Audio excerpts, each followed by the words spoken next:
अगर तुम्हें डायरेक्ट मानवा हिंदी एक्सप्लेनेशन सुनना है तो 25 सेकंड स्किप कर लो प्लीज़।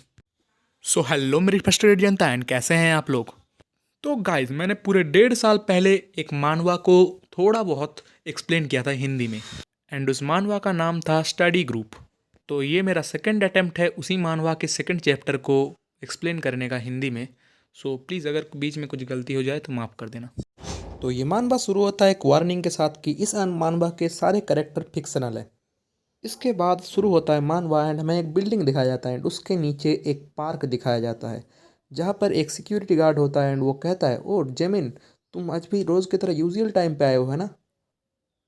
एंड इसके बाद हमें दिखाया जाता है कि जेमिन एक्सरसाइज कर रहा होता है पार्क में एंड वो सिक्योरिटी गार्ड जेमिन के बॉडी की तरफ देख के कहता है वाओ क्या एक्सपेक्शनल बॉडी है यार।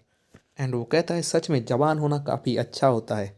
इसके बाद जेमिन कुछ और भी ज़्यादा हार्ड एक्सरसाइज करने लग जाता है जिसको देख के वो सिक्योरिटी गार्ड अमेज हो जाता है एंड वो एक्सप्रेशन देता है फू। एंड इसके बाद हमें दिखता है जेमिन एक टॉय घोड़े से जिन पे बच्चे खेलते हैं उस पे अपने दोनों हाथों से पकड़ के बस खड़ा हो जाता है उल्टे साइड में एंड एक्सपेक्शन वापस से एक्सरसाइज दिखाता है। एंड वो सिक्योरिटी गार्ड कहता है ये चीज़ें मैं कितनी भी बार देख लूँ, ये चीज़ें हमेशा मुझे अमेज कर देती हैं। एंड उसके बाद वो कहता है कि ये सब ऐसा लगता है जैसे कि कोई आर्टिस्ट अपना आर्ट दिखा रहा हो। एंड बिसाइड दैट हमको इन सब चीज़ों से ये भी पता चलता है कि जेमिन कितना स्ट्रांग है। बट ऐसे ही वक्त जेमिन के एक्सरसाइज करते दौरान सिक्योरिटी गार्ड करता है ओह मैं तुम्हें एक बात बताना तो भूल गया जेमिन कि 34 मिनट्स ऑलरेडी पास्ट हो चुके हैं। और ये सुनते ही जमीन धड़ाम से गिरता है घोड़े से एकदम फनी वे में एंड उसके बाद वो सिक्योरिटी गार्ड पूछता है ओ जमीन क्या तुम ठीक हो। बट जमीन कहता है अरे सॉरी अंकल आज के लिए बहुत जल्दी देरी हो गई है तो मैं चलता हूँ जल्दी से जल्दी, thanks for the help. And उसके अंकल कहते हैं अरे कोई बात नहीं, तुम्हारा चीज़ें आर्ट्स देखने में मुझे हमेशा मज़ा आता है एक्सरसाइज देखने में। इसके बाद हम देखते हैं जमीन चुपचाप लिफ्ट से ऊपर आता है एंड अपने घर में धीरे धीरे पैर दबाते हुए घुसता है धीरे धीरे एकदम। एंड अपने घर में घुस के अपने घर के अलार्म का एक बैटरी खुला हुआ था जो उसने उसको लगा देता है। एंड जब मोमेंट वो उसने वो बैटरी लगाता है वो मुझे पता होता है कि वो अलार्म बजने वाला है एंड अलार्म बज जाता है एंड वो कहता है इस अलार्म को इतना ज़ोरदार होना ज़रूरी है क्या।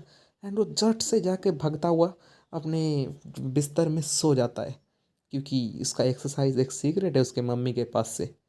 एंड वो 1 2 3 गिनते गिनते ही उसकी मम्मी उसके रूम में आती है एंड बोलती है जमीन उठ जाओ ये तुम्हारे स्कूल का टाइम हो गया है। एंड जमीन कहता है अच्छा हुआ आज भी मैं पकड़ा नहीं। एंड अब उसकी मम्मी दोबारा कहती है अब जल्दी उठ जाओ, लेज़ीगिरी मत करो, तुम्हारा ब्रेकफास्ट बन चुका है। तो उसके बाद जमीन कहता है वेल देन अब उठने का टाइम हो गया है एंड स्टडी करने का टाइम हो गया है क्योंकि मानवा का नाम है स्टडी ग्रुप। एंड ये है एपिसोड 2। एंड अब हमें एक बिल्डिंग दिखाया जाता है एंड उस बिल्डिंग में होती है जेमिन की वो पुरानी मैम। एंड उनके मैम कहती है आज मैं सिर्फ 3 घंटे सो पाई क्योंकि उनको प्रीवियस डे के स्कूल का घटना अभी भी सता रहा है उनके दिल में।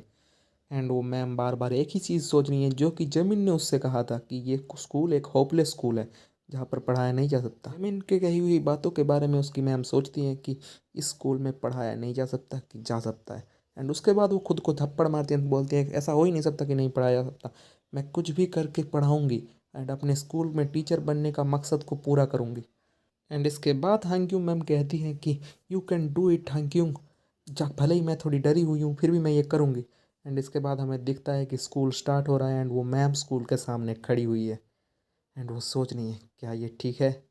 एंड वो मैम अपने आप को दिलासा देते हुए कहती हैं it's all right it's all right, कुछ नहीं होगा, आज बिल्कुल सब सिंपल रहेगा। एंड पीछे से जेमिन उनके मैम को देखता है बस। अब हमें दिखाया जाता है कि जेमिन अपने क्लासरूम में घुस रहा है एंड सोच रहा है कि मैं ज़्यादा स्टडी नहीं कर पा रहा तो मेरा फर्स्ट गोल होगा यूनिवर्सिटी में घुसने के लिए एक ऐसे बंदे को ढूंढना जो कि यूनिवर्सिटी में घुसना चाहता है, मतलब एक ऐसा दोस्त ढूंढना जो भी पढ़ाई में अच्छा है। एंड वो आसपास 2 4 बंदों को देखता है जिनमें से यूनिवर्सिटी में घुसने का हो तो कतई नहीं आ रहा था। बट ऐसे ही वक्त जेमिन की नज़र जाती है एक लौंडे पे जो कि पढ़ाई कर रहा होता है अपने डेस्क पे बैठे बैठे। एंड उस बंदे को देख के जेमिन अपने दिल में सोचता है यस यही बंदा है जो कि मेरे दोस्त बनने के काबिल है। एंड वो बंदा होता है साहुइन केम, 17 साल का। एंड उसे देख के जेमिन ये कहता है अपने दिल में कि ये सिर्फ यूनिवर्सिटी में ही नहीं घुसेगा, ये एक अच्छे यूनिवर्सिटी में जा पाएगा जैसा दिख रहा है ये। एंड इसके बाद जेमिन सेविन को कहता है हे सेविन कैसे हो, मैं देख रहा हूँ कि तुम रोज़ जैसा ही आज भी स्टडी कर रहे हो जेंटली। एंड इसी के साथ जेमिन कहता है अगर हमारे पास थोड़ा टाइम हो तो क्या तुम मुझे कुछ मैथ प्रॉब्लम्स में हेल्प करोगे। बट जमीन से बात ना करते हुए सुयन जल्दी से उठ जाता है एंड बोलता है ऐसा मत करो, मेरे साथ बात मत करो। जो तुम जैसे बंदे जो यूनिवर्सिटी में नहीं जाना चाहते वो मुझसे बात ना ही करे तो अच्छा है। बट दूसरी साइड में जेमिन कहता है बट मैं जाना चाहता हूँ। एंड उसके बाद उसे पता चलता है क्या मेरे अंदर से भी ऐसा भाई आता है कि मैं यूनिवर्सिटी में नहीं जाना चाहता। एंड जेमिन दिल में सोचता है कि मैं इसका साथ नहीं छोड़ूंगा कुछ भी हो जाए। दूसरी तरफ सोयन बाथरूम में कहता है कि इतने दिन से वो बंदा मेरा पीछा ही नहीं छोड़ रहा। वो समझता नहीं क्या कि स्कूल में अगर किसी को मैं सिखाने गया तो मैं टारगेट बन जाऊंगा पुलिस का। एंड वो कहता है स्कूल में एक ऐसा सीन बनाने से हम दोनों ही डुप्लीकेट्स का टारगेट बन जाएंगे। मन में कहता है क्या जिद्दी लड़का है यार। एंड ऐसे ही वक्त उसके कंधे पे हाथ पड़ता है एंड उस हाथ को हटा देता है, बोलता है कितने देर तक तुम मेरा पीछा करने वाले हो अब। बट पीछे मुड़ के दिखता है एक ऐसा लड़का जो कि सबको बुली करता है स्कूल में। एंड सुहिया चौंक जाता है। एंड अब वो बुली लड़का एक डरावना मुंह बना के कहता है क्या मुझे हाथ धोना अलाउ नहीं है यहाँ पर।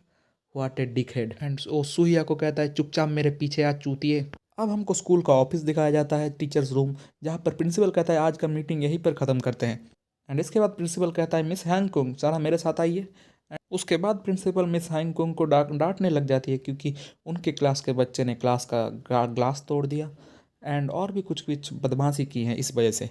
एंड उनको कहती है कि आप अपने क्लास में थोड़ा भी कंट्रोल नहीं ला पा रही, आप कैसे पढ़ाएंगी। बेकार में ही मिस को डांट दे दिए ऐसे करके। एंड बेकार में ही मिस को वो ज़्यादा ही ज़्यादा वार्निंग देते हैं एंड बोलते हैं कि मैं आपसे आपको क्लोजली वो ऑब्ज़र्व करूँगा कि आप कैसा पढ़ा रही हैं। क्योंकि स्कूल में सबको पता है कुछ दिन में एक स्कूल इंस्पेक्शन आने वाला है एंड मैं चाहता हूँ आपका क्लास अच्छा परफॉर्म करे उस स्कूल इंस्पेक्शन में। एंड इसके बाद मिस अपना सोच रही होती है कि मैं कैसे इंप्रूव करूँ और जा रहे होते हैं अपने क्लास की तरफ, तभी वो देखते हैं जिम में एक बच्चा कुछ बच्चों को मार रहा होता है। एंड वो बच्चा कोई और नहीं सायान होता है जो कि उसके ही क्लास में होता है उस मिस के। एंड वो मिस सुनती हैं कि वो बुली कह रहा होता है कहाँ है मेरे पैसे जो मैंने क्लास में दिए थे तुम लोगों को। और बेचारा सायान चुपचाप मार खा रहा होता है। एंड वो बच्चा गाली देता है एंड सायान को वापस से बहुत ज़ोर से किक मारता है एंड गिरा देता है। अब मिस सोचती हैं कि मुझे उस बच्चे का मदद करना पड़ेगा, वो बच्चा मेरे क्लास का है। एंड अब वो बुली कहता है देखो तुम सब, मैं कैसे इस बच्चे को मार के इसको एक सबक सिखाता हूँ। एंड वो मैडम सोचती है मुझे उसको बचाना होगा। एंड वो सायानों को मन में सोचता है कि ये बहुत दर्द हो रहा है, बहुत दर्द हो रहा है मुझे। बट मैम एक स्टेप आगे बढ़ाते ही डर के मारे उनके पैर कांप जाते हैं एंड वो गिर जाती है वही की हुई। एंड वो मैम अपने आप से क्वेश्चन करती है क्यों क्यों मैं कुछ नहीं कर पा रहा, मेरे पैर हिल नहीं रहे डर के मारे। बट ऐसे ही वक्त एंट्री होती है हमारे हीरो जेमिन की एंड वो अपने मैम का हाथ पकड़ के उठा देती है एक ही खींच में। एंड उसके बाद वो उधर खड़ा हो जाता है एंड उसकी मैम कहती है जेमिन, एंड जेमिन कहता है डोंट वरी मैम, वो गाय सायानो एक यूनिवर्सिटी जाने वाले बंदे का वाइब देता है एंड वो अगर स्कूल चेंज कर लेगा तो मेरे लिए चीज़ें काफ़ी कॉम्प्लिकेटेड हो जाएंगी।